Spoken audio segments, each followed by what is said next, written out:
Hai guys, kembali lagi di channel kami The Brother Podcast. Bersama saya Junael Dan saya Reza. Jangan lupa subscribe dan like, komen, share ke teman-teman yang ada biar mereka semakin tahu tentang podcast ini. Iya.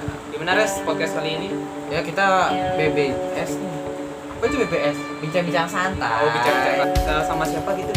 Oh itu sama ini ya, kayak dia Mentor teman kita. Kalau biar kalian makin penasaran. Kak Max ngaburin di rumah nih. Kalau kemarin sebelum kerja tuh. Selagi ada tempat tidur sih nggak masalah. Nah, tempat tidur nomor 1. Berarti pas dulu itu kan masih COVID itu berarti baring-baring aja Kak, di rumah. Tempat tidur gitu. Iya. Makanya melar. Tapi malah. Tapi kan olahraga juga, Kak.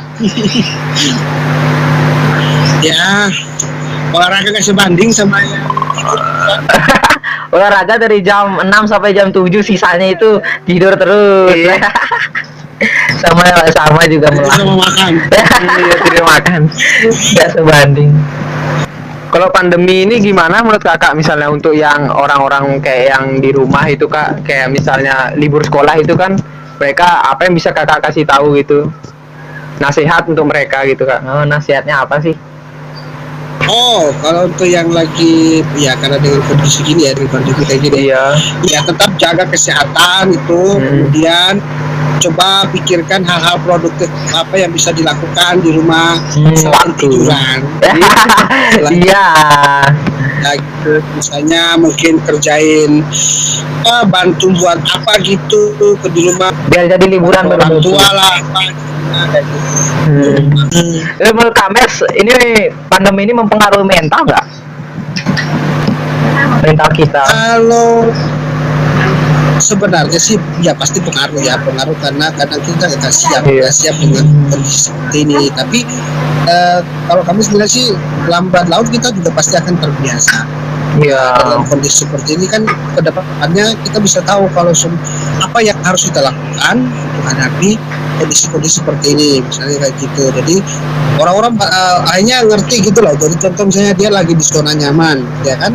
Nah, tiba-tiba kondisi seperti ini, misalnya contohkan saja pariwisata. Orang kan kebanyakan di Bali ini kan ini kan pariwisata, tapi ternyata dengan kondisi begini pariwisata mati juga kan. Nah, Iya.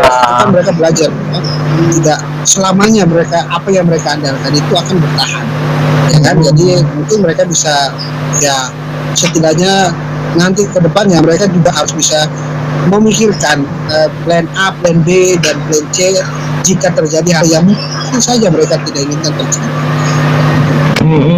Tapi kan misalnya kita melakukan sekarang ya, kayak misalnya keluar itu kita harus bawa APD lengkap atau enggak, kita harus cuci tangan habis dari luar, atau kita habis dari keluar itu harus pakai masker. Itu kan sangat mempengaruhi ke depannya Kak. Kebiasaan kita yang sekarang kan beda yang dilakuin dari tahun-tahun sebelumnya gitu. Gimana itu pengaruhnya itu Kak?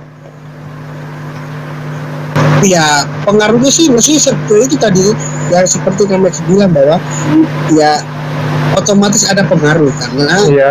apalagi dengan new normal kayak gini kan, dengan istilah kita harus keluar harus pakai masker, kemudian harus rajin cuci tangan, kemudian sebisa mungkin untuk tidak bersalaman, Iya. atau mungkin berdekatan dengan orang yang sakit, misalnya flu dan sebagainya kan.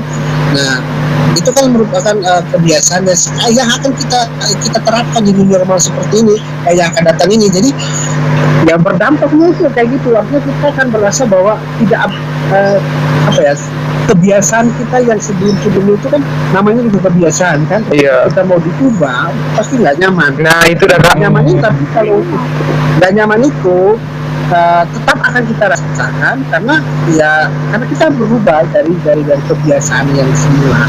Iya. Tapi ya tujuannya kan kembali lagi bahwa tujuan utamanya adalah supaya kita bisa sehat, terhindar dari virus COVID-19 itu. Iya. Terus menanggapi new normal gimana Kak yang dicanangkan Bapak Presiden Jokowi? Kalau kami pikir sih new normal itu kan salah satu kebijakan pemerintah untuk melihat kebutuhan dari kita sendiri sih, dari rakyat, dari masyarakat yang ada. Jadi kalau mereka nggak buat kebijakan seperti itu, rakyatnya nanti kayak gimana? Nah, salah satu kebijakan kami pikir ini paling bijak sekali adalah ya, melakukan new normal ini. New normal ini kan artinya tetap kita diminta untuk berkegiatan tetapi dengan protokol kesehatan yang sudah ditetapkan kayak gitu loh. Iya. Jadi tujuannya supaya roda perekonomian tetap jalan. Iya. Tapi kita juga tetap sehat kayak gitu loh, jangan sampai terkena virus kayak gitu. Makanya kita juga harus taat dengan prosedur yang ada. Ya udah, kalau mestinya nggak ada kegiatan apa-apa, kalau sebisa mungkin tidak ada kegiatan ya di rumah saja. Kalau memang terpaksa ada kegiatan ya sudah harus gunakan protokol kesehatan tadi, gunakan masker, pelindung diri lah, apabila tadi kalian bilang. Iya. Untuk mengolah waktu kan banyak sekarang main game ya. Teman-teman tuh gimana caranya supaya kita nggak kecanduan main game ya? Iya. Nah, itu tadi kami juga pikirkan hal yang sama sih. Nah, jadi itu kan guru kembali ke diri sendiri sebenarnya ya. Kembali karena kayak kita dosa gitu loh kan. Ada kan kita sudah tahu dosa, tapi kadang-kala ada orang di luar sana yang masih senang dengan itu, tapi ya, karena mereka sudah terjerumus ke situ. Nah, jadi untuk kita yang misalnya contoh misalnya saat ini belum terjerumus di dunia game misalnya ya, coba cari aktivitas positif lainnya yang masih produktif, yang masih bermanfaat kayak gitu. Dan bagi mungkin yang sudah ketagihan dan sebagainya, ya saran ya pertama mungkin coba lakukan yang ekstrim aja, pelan-pelan kayak gitu. Ekstrim sih pelan-pelan maksud kami. Misalnya contoh hari ini saya main game misalnya satu hari itu 6 jam. Iya. Mungkin hari ini mainnya cukup 4 jam saja. Belajar penguasaan diri. Penguasaan diri biasanya itu kurang tinggal 3 jam. Nanti berangsur-langsung turun terus. Kebiasaan itu maksimal diukur 40 hari. Jadi kalau kita bisa lakukan kebiasaan itu sampai 40 hari, maka dia akan bisa menetap. Maksudnya, contoh misalnya, kami baca Alkitab lah contoh.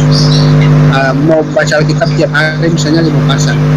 Nah, kami ukur kata salah satu pengamat. Kalau kita bisa membaca atau kita bisa melakukan sesuatu yang konsisten selama minimal 40 hari secara konsisten, maka itu bisa menjadi pola, bisa menjadi kebiasaan yang mungkin saja dia tidak bisa lupakan atau dia tidak bisa untuk tidak lakukan gitu. Kalau seandainya dia tidak lakukan, dia akan teringat di memorinya dia itu akan teringat. Tadi ini saya nggak lakukan yang ini loh. Iya. Jadi misalnya contoh tadi mulai baca Alkitab, satu hari 5 pasal, dan itu berlangsung terus setiap hari selama 40 hari minimal, maka itu kedepannya dia akan terbiasa baca Alkitab. Begitupun main game, kalau selama 40 hari dia bisa bertahan untuk tidak main game atau mengurangi minimal jam waktu bermain ini, maka kalau dia bisa sampai 40 hari, kedepannya mungkin dia bisa lepas. Tapi itu semua dari diri masing-masing ya kayak. Ya itu poin utama. Masalahnya sekarang mau nggak dia penguasaan diri tak? Terus gimana nih? Kan kita di rumah. Ibadah Kak Mes virtual juga. Kadang virtual, tapi semua dilakukan di rumah. Ya, gimana memelihara iman nih Kak? Iman kita jadi iman Kristen nih supaya kita nggak. Bagaimana? Semakin jauh baru nggak ke gereja, kita jauh dari Tuhan, gimana nih Kak? Sebenarnya kan itu tergantung konsep juga sih. Kita harus tekankan bahwa gereja yang sesungguhnya itu adalah diri kita sendiri. Firman Tuhan kan katakan bahwa tubuh kita ini adalah bait Allah ya toh? Iya. Artinya bahwa tubuh kita ini adalah Tuhan. Jadi sebenarnya kita ini sendiri sebenarnya wujud daripada ibadah itu, rumah ibadah itu kayak gitu. Nah, sedangkan ibadah yang kita sering itu kan ibadah bentuk gedung yang kita datangi, kemudian kita bersekutu dengan orang-orang. Memang itu penting, itu harus ada karena memang Tuhan juga bilang kan, latihlah dirimu beribadah, ya jangan jauhkan dirimu dari perkumpulan orang-orang seiman dan sebagainya. Itu memang benar karena di sana kita saling menopang iman, bersekutu, ya kan dan sebagainya, saling menguatkan. Tapi jangan juga kita pungkiri bahwa sebenarnya dari diri kita juga, karena kita ini salah satu pemegang kunci kalau seandainya saat ini kita mulai misalnya ya apa iman mulai goyah atau turun kapasitas dari iman kita mulai menurun karena faktor ini, sebenarnya kita perlu kita perlu menilai, kita kembali kepada diri kita sendiri yang bercermin ya Kak. seberapa dalamnya pengenalan kita akan Tuhan. Seharusnya ya bagi orang yang sudah mengenal Tuhan secara pribadi, dalam kondisi apapun dia pasti akan terus dekat dengan Tuhan, kayak gitu loh. Dalam konteks apapun itu. Iya. Jadi saya kan menjadi orang percaya dengan Tuhan itu kan bukan berarti nanti dia tidak akan menghadapi masalah kan. Iya. Semakin banyak tantangan, semakin kan dia harus semakin mencintai Tuhan, semakin dekat dengan Tuhan. Nah, kondisi saat ini kan juga sama. Ini sama-sama ini sama dengan tantangan buat kita gitu. Karena bagaimana respon iman kita harusnya semakin kuat, ya kan? Harusnya semakin kuat. Tadinya mungkin kalau di gereja kita cuma dilihat satu minggu sekali doang misalnya, atau 1 minggu 2 kali. Tapi di rumah kan itu setiap hari, kita bisa kapan saja kita bisa bertemu dengan Tuhan. Ya dong? Iya betul Kak. Jadi ya gunakanlah waktumu di rumah. Contoh misalnya ya ada waktu luang misalnya daripada main game, coba main gamemu yang 3 jam itu kamu ganti dengan 2 sofa 3 jam kan lumayan. Iya. Misalnya Kak, kan sekarang ini ada pandemi ini, ada orang yang bingung misalnya gimana sih nanti masa depan saya gitu loh. Apakah pengaruh gitu Kak? Gimana ini Kak pendapatnya? Mungkin dia takut masa depannya gitu. Kayak cita-citanya gitu, apakah mungkin tercapai dengan gara-gara pandemi ini? Apalagi nggak sekolah gitu ya, itu kan kita bingung juga nyari materi di mana, materinya bisa nggak sampai sesuai dengan kurikulum gitu kan ya nih. Banyak keterbatasan lah sekarang nih. Kalau itu sih kan sekarang ini kita didukung sama media internet ya kan. Jadi mungkin kita bisa cari itu. Mungkin kecuali bagi yang mungkin di pelosok pedesaan dan tidak terjangkau sama internet dan sebagainya, mungkin agak susah memang sih.